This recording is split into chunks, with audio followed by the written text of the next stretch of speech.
Damihan na natin para hindi lang basket yung magawa natin na para sa mga tuyo.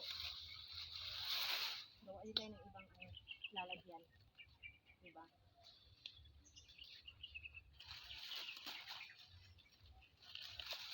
So, ayan.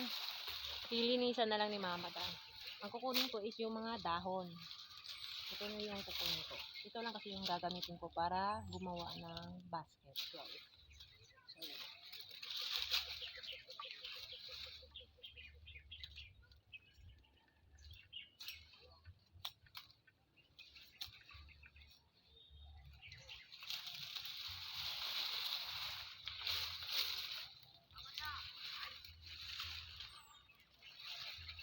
Ito naman yung tuyo na nito.